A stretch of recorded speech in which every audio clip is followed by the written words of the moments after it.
vina James okubera nga temugubirira. Very good morning, afternoon, evening. Kijja kusinzira budde ki video eno wegenda kubera nga tekutukira ko Fahad Project gakutusako agagudewo mu bitundu eby'eggwanga ebyenjawulo ddala gwe yotese budde kubera nga tetuka ku video ntera ke kigawo liking sharing era ko abala box ko wansi whenever ngoina kiwandiagadde kubera nga toyogera ko kirirawo buterevu nobera nga ate osuulawo endowooza yo ensonga za Eddy Samusuza era nga fenevena twategedde ebizondo kubera nga tebimugwako olunaku lwejjo bwe yabadde side wali ekololo nga bali kubera nga tebalayiza omukulembeze w'eggwanga lya Uganda era nga munange Eddy Samusuza yatuse bulungi nnyo era nga yabadde ne mukyala we Fiona Nyamutolo waliwo ebifo babadde bateekedde ba ministers ab'enjawulo ekiri nti mukyala we minister naye yasobodde okubeera nga ate agendera ddala wali wennyini mu kifo babadde bateekedde ba ministers ab'enjawulo waliwo omukulu eyalabiddwako era ngo yabadde ayambadde t-shirt ya NRM nga kiraga okusinziira ku kifaananyi nti ono y'omu ku abo ababadde bateekateeka abantu babadde balina okubeera nga ate munnange batuula era ekyazzeekako okubeera nga ate basitulawo Eddy Samusuza ne bamugamba ssebo wano wootudde walina kubeera nga ate munnange batuulawo baminisita bokabokka era okusinziira ku bifaananyi biraga nti Nyamutolo yegezezaako okubeera nga ate ateekawo embeera ng'ayagala bbaawe abeere nga ate asigalawo era okusinziira ku bifaananyi biraga nti Fiona Nyamutolo finally yamaze nawangula abantu b'enjawulo basobodde okubeera nga teboogera ku mbeera eno era njagala okubeera nga ate nkuterawo ensonga ezo twongere okubeera nga tetulaba biki ebigenda mu maaso saidi zeeyo soka tusimbule n'ensonga zino sako n'obutambi obulala bungi nnyo tempaawo Kenzo mbu bamusitudde mu ntebe ne bamuwa endala. Is it true? But ebyo bibeerawo guys. Those things happen. Naddala ku mikolo eminene. Those things happen. Nze sirabawo mawulire. Nedda teba byakuswala. Emikolo eminene egyo national functions ebyo ebintu bibeerawo. Oyinza okuba otudde gye batakkiriza. It happens. Naye just lwakuba nti man ebimu biswaza. Kenzo aba yatudde dda wadde kale wali baminisita be balina otuulawo neera ne Kenzo is a minister by osmosis. Kenzo is a minister by osmosis because asula ne minister mbuliri. Kenzo sleeps with a minister in the bed. Kati era naye era aba minister by osmosis toyina mmujjawo. By the way ebintu byemukola it's very embarrassing. Omuntu aba yatudde dda mu ntebe lwaki oba omujjawo obutebe bubadde nze banna ebintu olaba ebintu nze olaba ebintu nange byantuukako dda alwo nange we bandabisaako Kenzo si yasoose nange bandabisa dda munna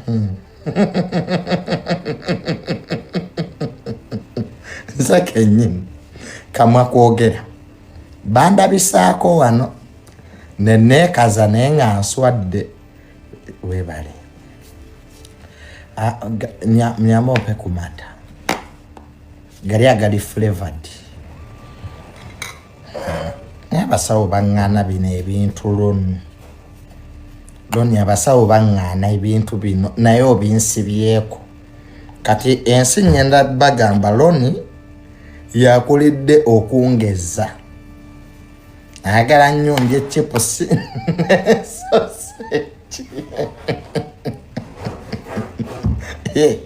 ye buli waleeta aleeta chipusi na sausage abasawo babiŋŋaana. After all katolye ndaba era ffenna tujja kufa. After all era we are all going to die. Webale naye gano nga tegannyogoga gali gakuta ice afadhali gali gobojjayo gabeere wabweru firiji najejjeko ebyempomera nga tegannyogoga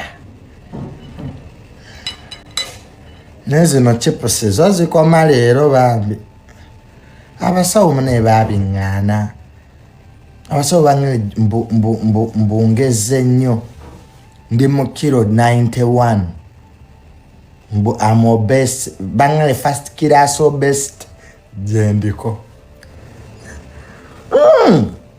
Kenzo tafaayo nange banswaza dda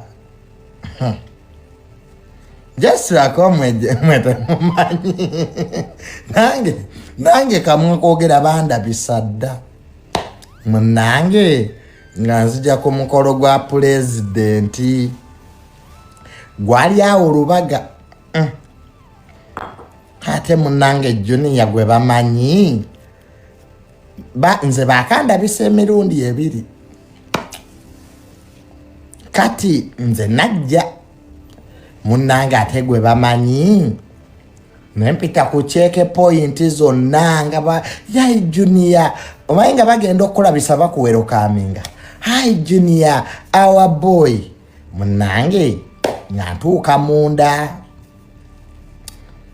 mbanyimiridde n'ebintu ebyokulabisa abantu bibeera bitegeke Kenzo bayinza okuba bamusetinze up kati mundange mbanyimiridde munda ate gwe bamanyi sina kyensuubira nyendo laba omusirikale w'SF sajja agamba why are you here nali manyi tagamba nze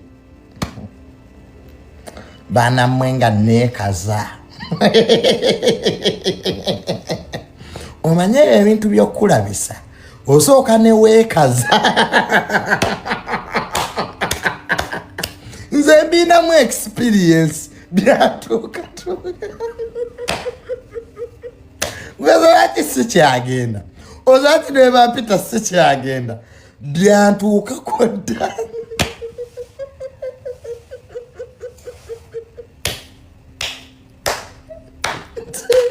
nze Junior olowooza lwaki nze ennaku zino nebampita sigenda bandabisandabisa era wendabye ebituuse ku my brother Kenzo seewuunyiza bwe bitu ebibeera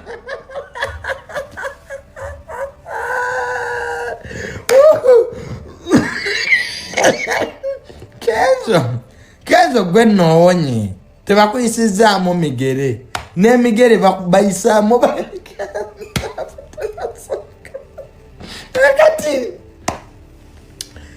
munange ng'omusirikale ajja ngagamba why are you here ntunula emabega ndowooza balina gwe bagamba kumbe bagamba nze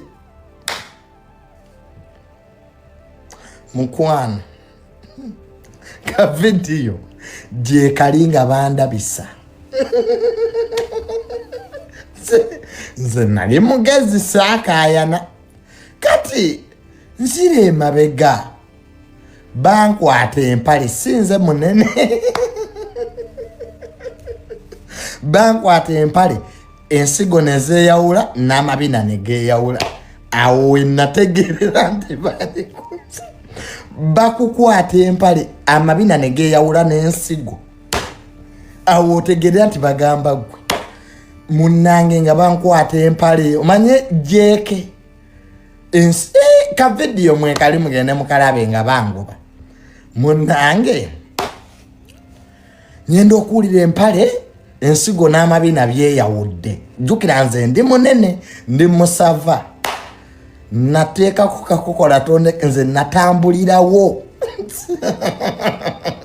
saakayana saayomba natambulira era mwandaba kanze mbamanyi tebaagala mmanya baana mmwe naswala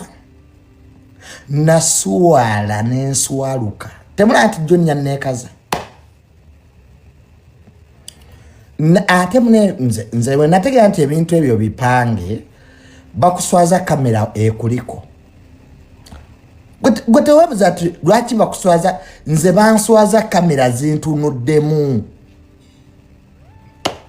naye munnange baamala ne banneetondera era nswadde naba mpita mbu junior weyasole naye ng'era nali nswadde hali ogwo gumu ogwokubiri era bannaye newe bampita sijja genda ogwokubiri natambulira ku red carpet ya president nga sibimanyi nze nasanga red carpet ya president bajazeewo kwe natambulira omanyi nga we bajazeeyo red carpet yo mwagiraba nze kwe natambulira nali sibimanyi nakaba nenfunye omukisa ogutambulira ku red carpet munnange zijja nkyacaliza obugulu baali banzise banamwe baali banzise olubuzanga full figure ajjadde kunyumiza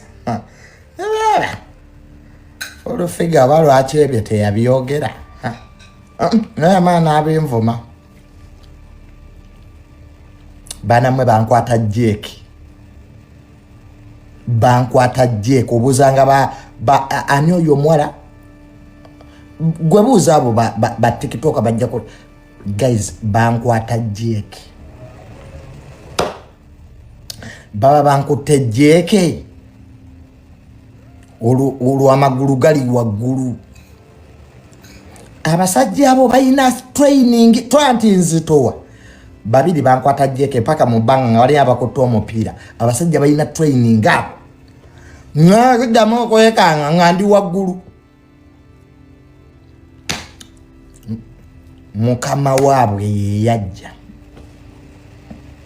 kati mukama waabwe yajja nabaga mumule wacha yayogera osayina bwawa wacha that is our son junior sikwekuona era natambulirawo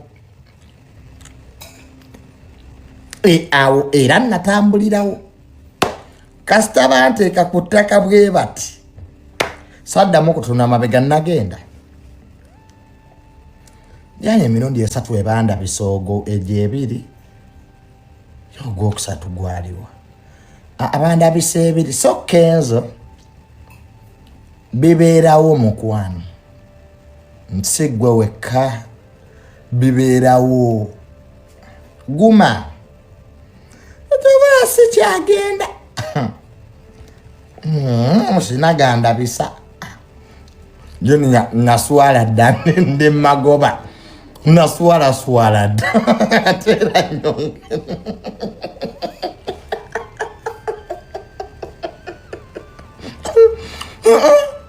eje mikolo woba ogigenzeemu weebuuze eje mikolo gyogiraba egyo oba ogigenzeemu beera vere olina okwebuuza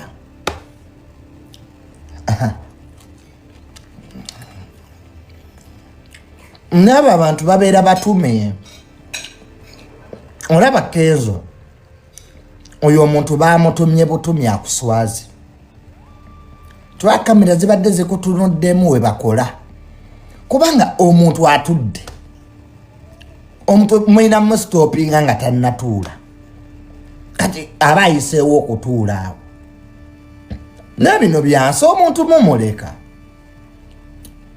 Kenzo aba yatudde dda you leave him obutebe bubeera bungi naye gwe omanyi gwe we bakusitulawo ne bagaa get up you are not supposed to sit here gomayo okuswala okubeeraawo naye just kibadde tekyetaagisa by the way omuntu already yatudde dda we are all Ugandans ebintu byera tebyetaagisa ebyokuswaza abantu omuntu omusanga nga kale alina waatudde nga tagenda leeta buzibu ko oli Kenzo abadde atudde ne mukyala we which is understandable okisegeera mwandimulese mwandimulese bino byansi kati omusajja mumulabisiza omusajja mumusitula. It's not good. Kwa Kenzo president's advisor. Ate era mukyala wa minister by osmosis. In fact era ne Kenzo minister. Kwa oba osula ne minister mbuliri. Nawe era oba minister.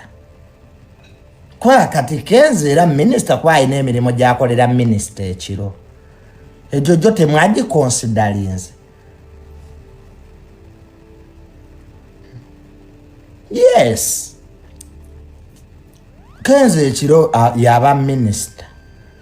Ko muyinza nosangira emirimu gy'akolera minister ekiro era gimufuula minister.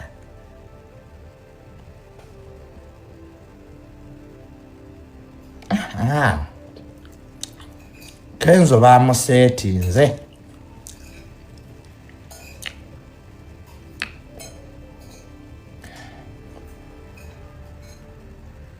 Nezo agoba Kenzo mbu atudde mu bifo by'aba minister. Ate nga bawa minister. Oba minister ye yamu.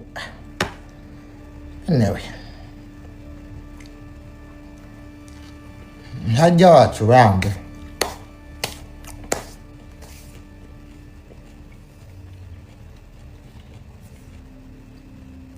Aloleeta ku bantu mpulire bye bagamba. Dr. Mondo sindika request ne sofa emikolo gitambudde bulungi. Aloleeta ku bantu mpulire endowooza zaabwe. Munnange musindike request tuwulire what is wrong with Ugandans.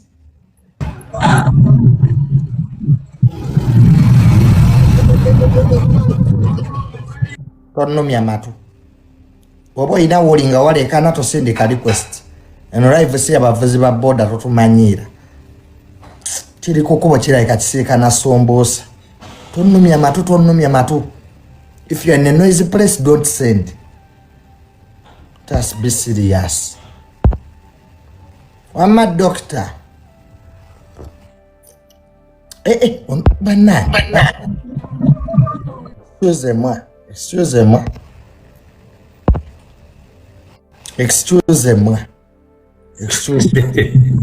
Yes, doctor. Owan, oyo mujjeewo. Agenda ne banneetimbako wano. Njagala kuwa my overview y'olunaku lwa leero. Emikolo abategese aba National Organizing Committee aba NOC bakoze bulungi. Ekisookera ddala emikolo gibadde brief.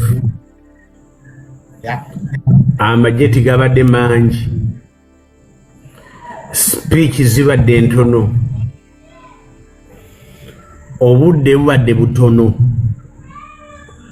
Abayimbi tebasobodde kuyimba. This kind of organization is very good. Was good. Yeah, kerere. Ani agikubya n'agirabye ebyo tebibadde eyo.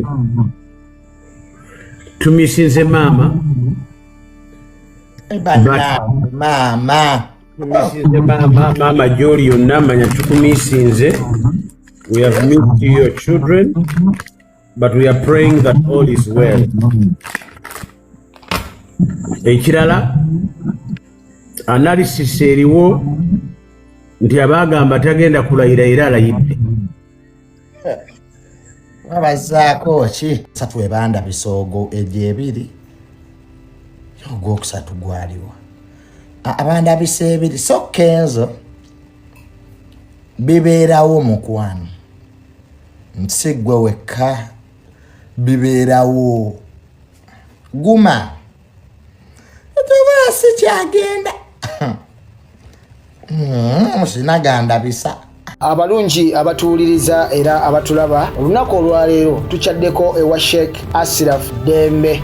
Sebo nsanyusa okubalaba. Amannya agange nze Sheikh Asiraf Dembe akola ku bizibu by'enjawulo. Omuntu singa aba alina ebirwadde musomereddwa tumuwa amazzi ga lukuya nga bw'obadde ogalaba tugenda abantu ku kyoto ne twokya emizimu emibi egibabaamu n'okulomba edduwa. Abantu singa abeera ng'ali wano atuuse sobola okumulombera edduwa ne waba atatuuse nga mpadde amannya ge naye ng'ali wala. Neetaase ennamba yange yeeno eri 0701763711. Nammwe bannyinaffe abali ebweru oyagala okuba nti oyagala okulombera ku dduwa ng'olina ebizibu viza zibuze amaka gakolongotana sente zikola zimpita mu ngalo ojja kumpeereza ekifaananyi kyo n'amannya go ebyo byokka bijja kummala nja kukulombera edduwa ojja kutereera. Olunaku olusembayo mu mwezi mba n'edduwa eyawamu ffenna n'abalwadde bange abakadde n'abapya. Salaamu alaikum warahmatullahi wabarakatuh.